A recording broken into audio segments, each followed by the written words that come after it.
Como ya habíamos dicho, es un gran placer estar con ustedes compartiendo hoy el Día del Psicólogo Peruano.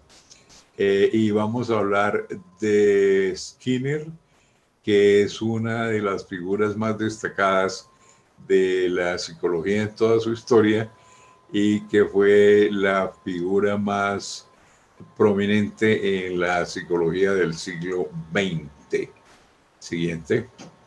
Bueno, Skinner, 1904-1990, o sea, murió hace 31 años, es el psicólogo más influyente de toda la historia, según un estudio realizado con todos los detalles de la sociometría hace unos años. Sus ideas hicieron avanzar grandemente la psicología desde la perspectiva de las ciencias naturales. Sus aplicaciones en la educación, el diseño de culturas, el mundo del trabajo, la clínica, la comunidad, han tenido un enorme impacto en el mundo actual. Sin embargo, Skinner sigue siendo un pensador que se ha interpretado muy mal, realmente muy mal, acerca del cual existen muchos mitos y falacias, numerosos errores, equivocaciones y tergiversaciones. Los trabajos de Skinner inicialmente fueron en el campo de la investigación básica. Él más adelante realizó aplicaciones en el área de la educación, que fueron bien importantes, de la instrucción programada, etcétera. Conjuntamente con otros investigadores realizaron los desarrollos fundamentales de la terapia del comportamiento, que ahora se llama terapia cognitivo-conductual, y que es la percepción más frecuente de la psicología clínica de hoy. Siguiente. Las ideas filosóficas de Skinner estuvieron influidas por los filósofos Locke, Ernest Mach, Bertrand Russell y Darwin. Es importante enfatizar que Skinner se opuso al positivismo lógico de la Escuela de Viena. Los psicólogos que más influyeron en Skinner fueron Pavlov y Watson. Y su rival, obviamente rival entre comillas, más claro fue Clark Hull. La relación entre Skinner y Cantor ha sido revisada recientemente, ante todo por Emilio Ríos de México. El aporte más importante de Skinner fue enfatizar la conducta como objeto de estudio de la psicología. No se reducía a ninguna otra disciplina, era el estudio de la conducta como conducta. Siguiente. Vamos a ver ahora los mitos y falacias acerca de Skinner, que es lo que fundamentalmente la gente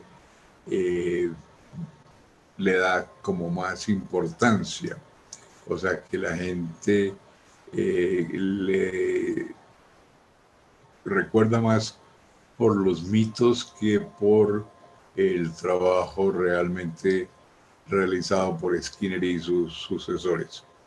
Uno de los mitos es el mito de la tabula rasa. Consiste en afirmar que Skinner fue un ambientalista extremo, que consideraba que la biología y la genética no importaban. Por el contrario, Skinner afirmó que la conducta resulta de una combinación de genética y ambiente. Señaló las diferencias entre las especies, por ejemplo, entre la rata y la paloma, entre los seres humanos y otras especies. Sobre este tema, las principales publicaciones de Skinner son las relacionadas con ontogénesis y filogénesis y con la selección por sus consecuencias. Esos trabajos sobre selección por sus consecuencias son trabajos de gran importancia y que no son tan citados, no son tan conocidos, no son tan influyentes en la comunidad psicológica internacional como el mito de la tabula rasa. Pues el mito de la tabula rasa es que la persona nace sin ninguna predisposición hacia nada y que el ambiente es el que condiciona, el que modela esa tabula rasa para convertirnos en los seres humanos que somos. Sin embargo, la genética, la evolución y más recientemente la psicología evolucionista, y es un área bien importante de la cual vamos a hablar con cierto detalle de pronto, considera que uno nace con una serie de predisposiciones. Entonces, una de esas cosas primeras son las diferencias entre las especies. Hay cosas que una especie puede hacer y otras que hace otra especie diferente.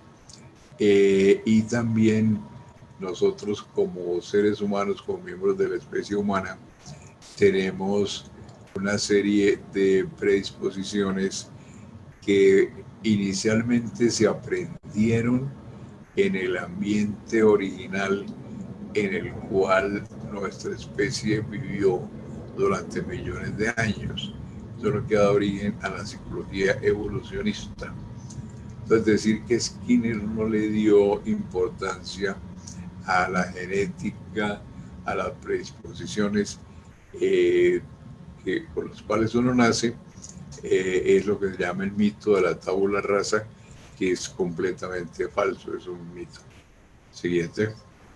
El segundo mito es el mito del organismo vacío. La crítica a la psicología skinneriana como psicología de la caja negra, que es algo que todo el mundo ha oído hablar, esa es una crítica que es infundada. Para Skinner, las contingencias de supervivencia nos brindan un sistema nervioso con ciertas posibilidades y potencialidades. Este sistema nervioso es modificable por sus consecuencias. O sea que el organismo no está vacío. O sea, la psicología skinneriana no es psicología estímulo-respuesta, sino que en la mitad está el organismo con todas las estructuras del sistema nervioso y el resto del sistema inmunológico, etc. Lo que no hay es un reduccionismo a la fisiología, un reduccionismo a la neurofisiología, a las neurociencias, etc. Es importante señalar que para Skinner las explicaciones conductuales son preferibles a las explicaciones fisiológicas. La fisiología no legitima la conducta. Esto es una frase bien importante. Sin embargo, el organismo no está vacío.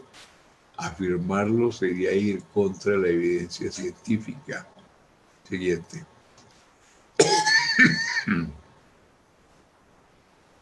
Siguiente. Bueno, el tercer mito es que solo importa la conducta abierta. Skinner rechazó el mentalismo, pero no los eventos privados. La conducta la consideró como un continuo de eventos que van de lo privado a lo público, de pensamientos a movimientos, para ponerlo en términos cotidianos. Los eventos son observables en principio, tanto los públicos como los privados. Hay muchas cosas que uno observa por lo que la gente hace, por lo que la gente dice y también por lo que la gente no hace o la gente no dice. En libros de Skinner como Science and Human Behavior y About Behaviorism, que son libros que están traducidos al español, estos problemas reciben un tratamiento detallado. Recordemos que los trabajos de Skinner sobre autocontrol comportamental parten de esos temas, y lo mismo el estudio de la conducta verbal. Conducta verbal es el libro probablemente más elaborado, más profundo. Skinner lo consideraba su principal aporte al conocimiento. En síntesis del tercer mito, decir que para Skinner solo importa la conducta abierta, obviamente es un error y por lo tanto lo consideramos un mito. Estos serían los tres mitos que se asocian con Skinner y que le han puesto como una barrera a su legado para el siglo XXI. Siguiente. Skinner insistió en que el objeto de estudio de la psicología no era las estructuras fisiológicas, sino que era el comportamiento de los organismos, tanto organismos humanos como organismos no humanos. Es posible afirmar que el principal aporte de Skinner al conocimiento fue el haber enfatizado el comportamiento como objeto de estudio en sí mismo. El comportamiento es un objeto de estudio científico válido en sí mismo, no como manifestación de algo que esté más allá. O sea, lo que la psicología estudia es el comportamiento como tal.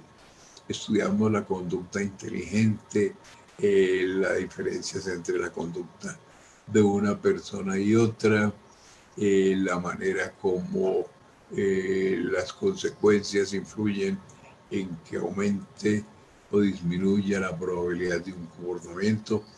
Todos esos son los objetos de fondo del trabajo de la psicología y no las estructuras fisiológicas que son muy importantes de estudiar, pero que pertenecen al campo del fisiólogo. Y obviamente los psicólogos aportan mucho a ese estudio, pero lo que normalmente nosotros trabajamos es el nivel comportamental. O sea, la psicología para Skinner tiene como objetivo entender el comportamiento en función de sus factores determinantes. La conducta es un fenómeno natural que tiene varios determinantes. Los determinantes de la conducta son las contingencias filogenéticas, o sea, las contingencias de la especie, lo que hablábamos de la psicología evolucionista, y de todo lo que tiene que ver en general con la evolución de nosotros como especie. Un segundo determinante son las contingencias de reforzamiento, refuerzo, que tienen que ver con la selección por sus consecuencias. Se seleccionan y fortalecen las conductas que producen efectos que hacen más probable la ocurrencia de esa clase de comportamiento en el futuro. O sea, que cumplen función de reforzamiento. Siguiente. Y en tercer nivel, las contingencias culturales, que son lo que la sociedad organiza, etc. Bueno, estas tres categorías de contingencias, que son filogenéticas, de reforzamiento y culturales, son los factores determinantes del comportamiento. En el caso de los seres humanos observamos que su comportamiento es muy complejo y esto se debe a la gran complejidad de las contingencias. Sin embargo, el hecho de ser difícil su identificación y su análisis no significa que no podamos estudiarlo. El análisis funcional de la relación conducta-ambiente permite determinar la probabilidad de ocurrencia de clases de comportamiento dentro de relaciones de contingencia cuidadosamente identificadas. En síntesis, nosotros tenemos que Skinner enfatizó que la psicología existía como campo específico de trabajo dentro de las ciencias naturales, como una disciplina que investigaba el comportamiento tanto de los organismos humanos como no humanos, y que el comportamiento estaba determinado por una serie de contingencias que estaban en tres categorías. La primera, las contingencias filogenéticas, o sea, la evolución nuestra como organismos, como una especie que lleva un tiempo muy largo sobre el planeta y que ha ido evolucionando, y esa evolución tiene unas raíces que que se encuentran en el comienzo, y que eh, se mantienen los efectos, aunque han tratado pues de socializarse con base en las limitaciones y determinismos culturales. Esa es la primera categoría, las contingencias filogenéticas. La siguiente categoría, o sea, vamos concretando más, la siguiente categoría es la categoría de contingencias, o sea, eso tiene que ver fundamentalmente con la vida del individuo, o sea, las cosas que le ocurrieron a usted en el pasado, la manera como se generalizan los estímulos, cómo se generalizan las respuestas, cómo se aprende el valor de una conducta, de una cognición, de un acto motor, todo eso. O sea, lo que es la vida del individuo, la primera es la vida de la especie, la segunda es la vida del individuo, y la tercera categoría de contingencias, que son las contingencias culturales, es, como su nombre lo indica, la vida de la cultura. La cultura en la cual nosotros nacemos, en la cual vivimos, a la cual aportamos y dentro de la cual pues transcurre toda nuestra vida, tiene una serie de determinantes que están muy asociadas al lenguaje, a las expectativas, a la filosofía de lo que la cultura espera de nosotros. De manera que esta categorización en tres grupos de contingencias filogenéticas es muy importante que lo tengamos bien claro al estudiar cualquier determinante del comportamiento. Siguiente. Bueno, el problema de la ética en Skinner ha sido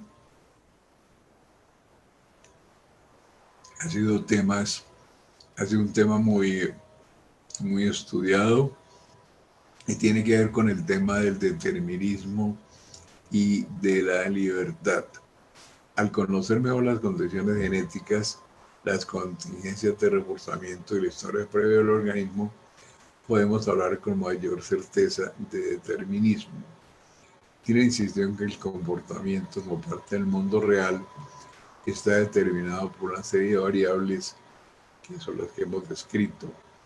Ese determinismo es probabilístico, obviamente, no es absoluto. Los problemas de la libertad, de la responsabilidad, del determinismo y el indeterminismo han dado origen a numerosas polémicas. El problema del control relacionado con estos asuntos ha sido muy mal interpretado, tanto por la comunidad de psicólogos como de filósofos y políticos. Es el tema de si hay libertad o no hay libertad, de si una ciencia natural y social y del comportamiento, la psicología es ciencia natural, ciencia social y ciencia del comportamiento, es determinista o indeterminista, en qué porcentaje es determinista, en qué porcentaje no lo es. Son problemas que yo considero que han sido muy mal manejados, ante todo por filósofos, porque el problema de la libertad es ante todo un problema filosófico al cual aportan mucho los psicólogos. Entonces Skinner tuvo la valentía de trabajar sobre esos temas de la libertad, del determinismo, etcétera, que son problemas que están tácitos en todas las ciencias. Por ejemplo, en la física eso es bien claro con el determinismo y el indeterminismo, y que realmente no se habían eh, puesto en el tapete con tanta claridad. Bueno, aunque un análisis cuidadoso de estos asuntos nos lleva a pensar que existen siempre instancias que controlan nuestra conducta, la oposición al concepto de control se debe a su asociación con el control aversivo. El control no necesita ser aversivo, pero en la sociedad se asocia mucho el concepto de control con el concepto de control aversivo, que es todo lo contrario de lo que Skinner decía. Ese control aversivo ha prevalecido en la historia de la humanidad y el problema del controlador es un problema muy central ahí. La gente rechaza el concepto de control porque considera que alguien lo planea. Esto lo tengo yo muy detallado en mi libro Walden 3, que es un libro que se puede conseguir fácilmente, está en internet, libre de costos, usted lo puede bajar sin problema alguno y es una novela que la gente considera que es divertida de leer, pero es como una conceptualización de todo lo que es el control y todo lo que son las aplicaciones de la psicología a problemas sociales grandes. Siguiente. Bueno, esta frase es una frase de uno de sus biógrafos más importantes, que se llama Bohr, y es un libro de 1998, ha sido reeditado mucho más adelante, pero de todas maneras, esa es una frase muy central. Dice, Skinner probablemente pasará a la historia como la persona que tuvo el mayor impacto en el pensamiento occidental que cualquier otro psicólogo. O sea que Skinner se considera como el psicólogo más influyente que estuvo en todo el pensamiento de nuestra cultura. Siendo así, nosotros no podemos ignorar el trabajo de una persona de ese calibre y lo que yo insisto para las generaciones nuevas es que no volvamos a Skinner una de esas figuras clásicas en las cuales hay una cantidad de trabajos importantes y la gente habla de ese tipo de figuras de importancia clásica, pero no lee sus obras originales. O sea, mi recomendación es leer los libros originales de Skinner, discutir con cuidado sus teorías, manejar los conceptos que él propuso. Nosotros no tendríamos una psicología clínica eficiente si no hubiera una psicología eh, basada en las ideas de Skinner, o sea, una psicología cognitivo-conductual. El trabajo no sería tan eficiente si no usáramos el tipo de refuerzos positivos que Skinner nos enseñó a usar y hacer un ambiente de trabajo organizacional que fuera grato, que fuera reforzante. La educación no sería tan eficiente y útil sin los conceptos skinnerianos. La psicología deportiva, la psicología jurídica, eh, el diseño de cultura, la psicología social, la psicología comunitaria, deben mucho a Skinner.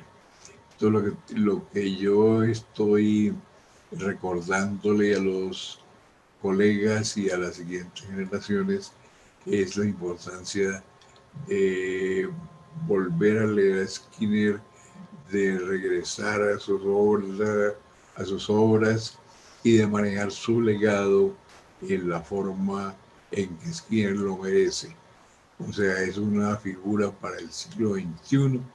Su legado está muy presente, su legado es algo de hoy y se ha mantenido en los años en que ha transcurrido de este siglo XXI. Siguiente. Bueno, esta última diapositiva básicamente es una figura que busca ser divertida y es la última cena con los científicos más destacados que ha producido la humanidad, comenzando obviamente con Tales de Mileto en Grecia. Tales de Mileto es uno de los presocráticos más destacados, probablemente el presocrático más destacado, y que fue realmente el creador de la ciencia como conceptualización. Luego tenemos a Francis Bacon en la Edad Media, que propuso el método de la ciencia. Luego está Newton, que hizo el universo con base en la física, Darwin y todo lo de la evolución. Alexander von Humboldt, que es una figura de, de nuestro continente, porque la mayor parte de los trabajos los realizó en América Latina. Einstein con sus desarrollos conceptuales sobre el mundo, sobre la física, etcétera. Leonardo da Vinci, el gran Leonardo, que se afirma que es el primer gran científico del sentido formal. María Curie, evidentemente un figurón. Galileo Galilei, Bev Skinner, del cual hemos hablado hoy. Margaret Mead, quien fue la figura que hizo la ciencia de la cultura que nosotros llamamos antropología. Y Ramón y Cajal sobre todos los temas de neurología. Y esto se centra en Aristóteles, que fue el gran hombre que conceptualizó los conocimientos de la época. O sea, de Tales de Mileto a Aristóteles tenemos una cantidad de investigaciones muy importantes, y centrémonos en lo que Skinner hizo, el aporte que Skinner hizo. O sea que Skinner no está fuera de nuestra época, sino que Skinner continúa siendo parte de nuestra época. O sea que estudiemos lo que él dijo. Lógico que no todo lo que dijo se ha comprobado, no todo lo que dijo tiene el fundamento con base en la evidencia que uno quisiera.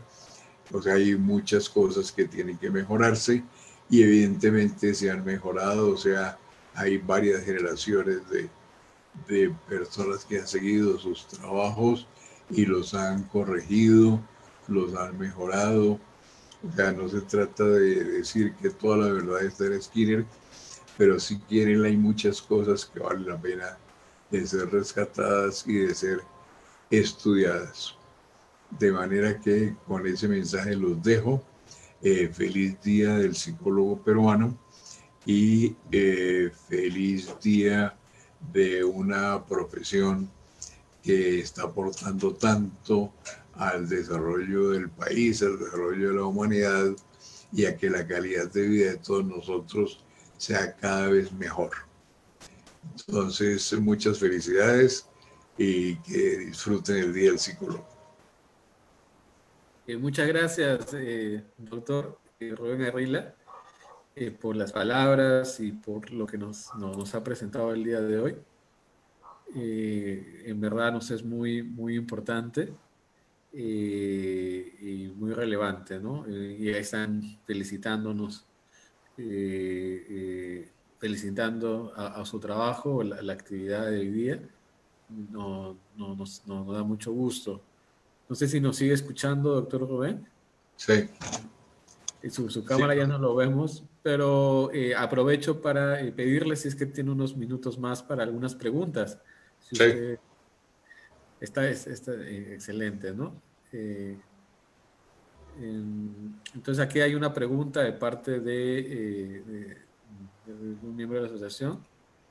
Acá nos dicen, ¿cuál fue el aporte de Skinner a las cuestiones políticas, cuestiones de la paz u otros fenómenos sociales? Bueno, en Skinner está Walden 2, que es la presentación de una comunidad pacifista que respeta la ecología, que vive en armonía con la naturaleza. Y como usted seguramente sabe, se han hecho comunidades Walden 2 en varios países del mundo. La más conocida es Los Horcones en México, pero no es la única, sino que hay otras más también basadas en las ideas de Skinner. Los trabajos sobre la paz son, son muy relevantes en el sentido de que la psicología de la paz ha avanzado mucho en el sentido, por ejemplo, de que cuando uno discute con alguien que tenga ideas distintas, lo que hay es que buscar cuáles son las contingencias de nivel más alto que se comparten. O sea, si las contingencias de nivel bajo estamos en desacuerdo, pues que en el fondo nosotros tengamos contingencias de nivel alto en que estemos de acuerdo, que compartamos. Y hay muchas cosas. La psicología de la paz es una disciplina que se ha desarrollado cantidades. Es un tema que a mí personalmente me interesa mucho, el tema de la psicología de la paz. Y he trabajado sobre eso, sigo trabajando sobre eso. Me parece que hay mucho que nosotros podemos aportar, sobre todo en estas épocas en que las cosas están tan complejas y tan variopintas y tan difíciles de la psicología y la paz, y dentro de eso el enfoque que Skinner hizo está muy bien. Yo me imagino que ustedes saben que yo conocí bien a Skinner a nivel personal, que lo visité en su oficina de Harvard alguna vez y luego en su casa muchas veces, que fui buen amigo de su hija Julie y sigo siendo buen amigo de ella, que traduje Verbal Behavior, conducta verbal al español, que está en español y que hice traducir acerca del conductismo y le escribí el prólogo. O sea que yo he estado como muy cercano y evidentemente valoro mucho el trabajo que él hace en terapia cognitivo-conductual, en manejo de contingencias en la educación, en el trabajo, en la comunidad, etcétera, pero lógicamente no considerando que haya dicho la última verdad sobre nada, porque en ciencia la última verdad no se dice. La ciencia es todo lo contrario. Y Skinner está de acuerdo, porque la ciencia es todo lo contrario del dogmatismo. Así que leamos a Skinner, leamos los neo-skinnerianos, los neo-neo, pero no endiosemos a nadie, y no, obviamente no endiosemos a Skinner. Excelente, muchas gracias, doctor Rubén. Hay otras preguntas. Aquí Brian Guerrero nos pregunta, ¿cómo cree que sería la perspectiva de Skinner con respecto a los nuevos modelos de explicación del lenguaje humano y cognición? Pues no sabría yo decirle con detalle cómo manejaría Skinner eso. Lo que verbal behavior, lo que conducta verbal hace, es considerar que el lenguaje es conducta, en el sentido de que el lenguaje tiene efectos sobre el ambiente y esos efectos cambian la probabilidad de respuesta del organismo.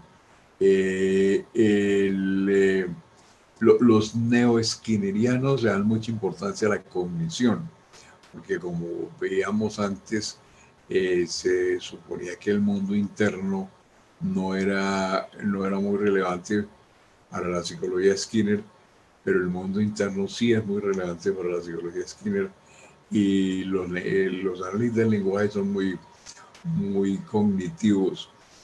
Mire, usted puede pensar, por ejemplo, en el caso de la polémica con Chomsky, que yo no decía lo que estaba pensando la persona que hizo la pregunta.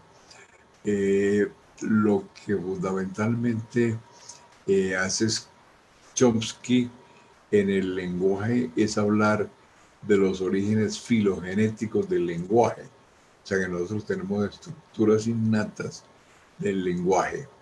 Y lo que hace Skinner son las contingencias ontogenéticas, o sea, las contingencias del individuo, del organismo como tal. O sea, las contingencias de la especie, por lo que estudió Chomsky, las contingencias del individuo, por lo que estudió Skinner. Evidentemente, las cosas no son contradictorias. Esas cosas tienen un fundamento en común y eso son cosas que se están trabajando. Todavía falta mucho trabajo por hacer. En la ciencia siempre es una empresa incompleta y es bueno que lo sea. Muchas gracias por la respuesta. Hay otra pregunta. Dice, ¿qué piensa usted de las terapias contextuales? Que tiene muchas cosas interesantes y que siempre tiene que basarse en la evidencia. Las terapias tienen que basarse en la evidencia, todas. Excelente, muchas gracias. Hay otra pregunta. Nos dice, aquí es una pregunta por Facebook, al igual que la anterior, nos dice que del mismo modo que nos sugirió a nosotros leer las fuentes primarias de Burroughs, Frederick Skinner, también nos sugeriría lo mismo respecto a otros conductistas previos a él o contemporáneos de Skinner. Sí, claro que sí, obviamente que sí. Muy bien. Obviamente que así es. Sí. Y aquí aprovecho para decir, cuando lo conoció respecto a Skinner directamente, ¿cuál era la opinión sobre Hull? Es decir, no sé si llegaron a tener esa plática, ¿no? Sobre el trabajo de Hull. No sé si Pero, ¿qué opina Skinner sobre Hull?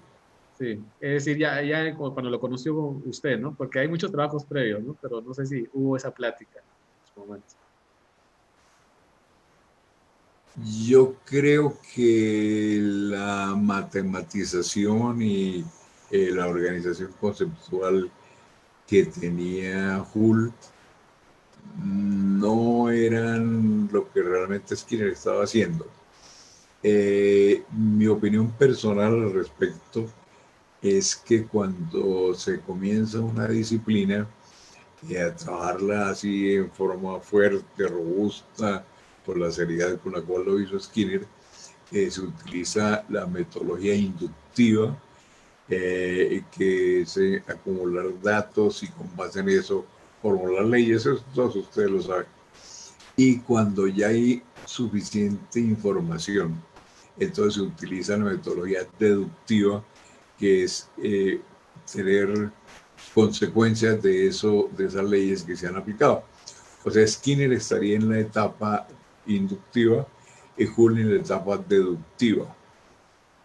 Según Skinner, probablemente nosotros no tendríamos todavía suficiente información para poder hacer eh, afirmaciones con base en el método hipotético deductivo. O sea que Hull lo estaba haciendo demasiado rápido, sería mi interpretación de lo que Skinner pensaría. Pero son dos investigadores muy importantes, muy interesantes, y ahora hay un gran desarrollo de las ideas de Hull. Hay grupos, yo conozco por ejemplo un grupo muy interesante que está trabajando sobre Hull en Chile, con muchas ideas nuevas y cosas importantes. O sea, Hull hay que estudiarlo, obviamente hay que estudiarlo. Me da mucho gusto que nos comparte este mensaje, ¿no? De revisarlo, de tenerlos a la mano, ¿no? Hay otras preguntas por aquí. Dice Brian Guerrero, nuevamente nos pregunta, luego de conducta verbal, eh, usted, doctor, ¿cree que hay algunas otras propuestas para entender al lenguaje dentro del análisis de la conducta? ¿Y cuál cree que serían estas, ¿no? O cuál podría también recomendarnos, ¿no? El aspecto de la conducta verbal. ¿Cuáles fueron los avances, ¿no? Ujú. Hay algunos grupos en España, absolutamente, especialmente en la Universidad Autónoma de Madrid, que han estado haciendo buenos avances sobre eso. La conducta verbal es la conducta humana más compleja de todas y evidentemente muchas de las cosas que uno se dice a sí mismo, la manera como el lenguaje se conceptualiza, todo eso, tienen gran influencia en la cultura. Así que hay que también trabajar seriamente en todo lo que es el lenguaje. Muchas gracias, doctor Rubén Arrila. ¿Cómo fue la experiencia de trabajar con la traducción? También esa era una pregunta mía, ¿no? Con la experiencia de ese libro de conducta verbal que usted tradujo y que también nos ha acercado a muchos latinoamericanos, quizás limitados por el idioma, ¿no? ¿Cuál fue esa experiencia? ¿Qué lo motivó en ese momento para hacerlo? Pues bueno, Skinner siempre decía que ese era su aporte más importante al conocimiento. Y era un libro que nadie leía. Era un libro del cual se hablaba más la crítica que Chomsky le hizo en contra del libro de conducta verbal, y no el libro como tal. Entonces yo consideré que era importante que el libro se difundiera. Contacté a la editorial Trillas, la editorial Trillas le interesó, dijo que ellos ya habían hecho esfuerzos de traducir el libro y habían encontrado que el libro era intraducible, entonces que habían dejado la idea de traducir el libro. Yo le dije, no, yo el libro lo traduzco, no es intraducible, se puede traducir. Entonces el libro se tradujo. El libro ha tenido un éxito medio, no es que sea un libro muy, digamos, muy exitoso, tiene un éxito medio. Últimamente ha habido un renacer de interés en la conducta verbal, ante todo en México y en España. Han sido probablemente los dos países líderes en los estudios de conducta verbal y han hecho muy, muy buenos trabajos. En estos días se está haciendo una edición virtual, o sea, electrónica, de conducta verbal que va a estar libre de costo en la red, porque ustedes saben que la tendencia ahora de los libros y de las revistas y todo es que estén en la red y que sean libres de costo, o sea, de lo que se llama Open Access, acceso abierto, para que lo pueda utilizar todo el mundo. Entonces está trabajando en conducta verbal. Está bien adelantado el trabajo que están haciendo estos colegas. Excelente, doctor Rubén.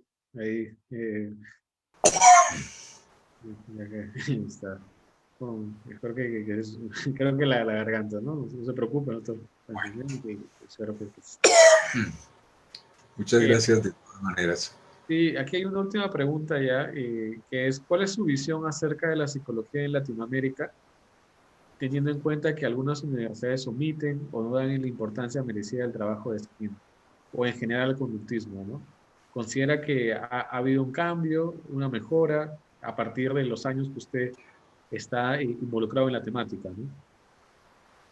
Sí, yo he visto un gran crecimiento en la psicología latinoamericana y la psicología latinoamericana es muy líder en el mundo hoy. Así que esperamos que siga haciéndolo. Eh, la psicología ha crecido mucho, no solo cuantitativamente, sino también cualitativamente. Y hay países definitivamente líderes. Los trabajos hechos en Perú son muy reconocidos.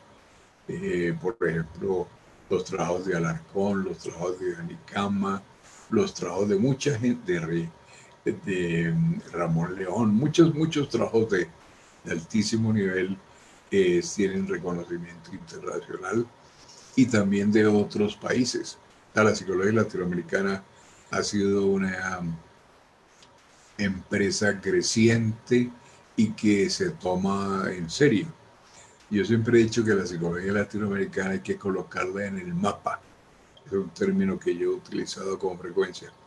Colocarla en el mapa quiere decir tomarla en serio, considerar que existe una psicología latinoamericana que está haciendo grandes aportes, que es una comunidad muy relevante y muy grande, y también no solo cuantitativamente, sino también con aportes muy valiosos desde el punto de vista cualitativo.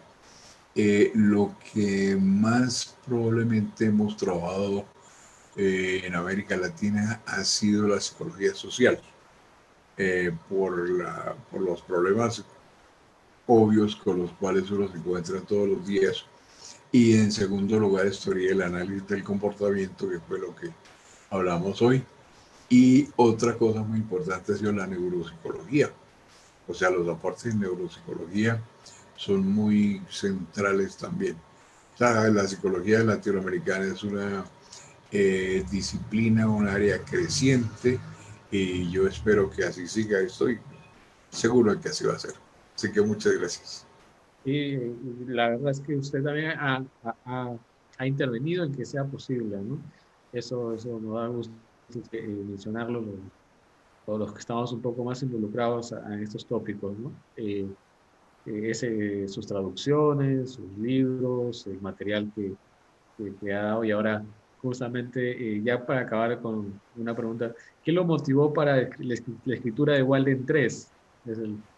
¿Qué lo motivó? ¿Qué hizo que se enfrasque en ese proyecto? Yo pensé, cuando leía Walden 2 de Skinner, me pareció que le faltaban muchas cosas, que debería incluir más factores culturales, factores sociales, factores políticos. Entonces, por eso es que escribí Walden 3. La gente que se haya leído Walden 2 y Walden 3 verán que los dos libros tienen cosas en común, pero realmente son dos libros muy distintos en el sentido de lo que buscan, de lo que muestran. Walden 3 probablemente es un libro más crítico y más, no sé, y además es una antiutopía porque finalmente el país no tiene éxito, sino que las cosas no funcionan a la larga. Entonces es como la importancia de incluir los factores culturales, los factores sociales, los factores políticos grandes en cualquier conceptualización. O sea, la ciencia sola no es suficiente, hay que añadirle otras componentes. Eso es lo que dice Walden 3, entre otras muchas cosas. Hombre, que Walden 3 se lo han leído todos ustedes, y además el que no se lo haya leído pues está en la red, así que disponible como comenzamos. Muy bien.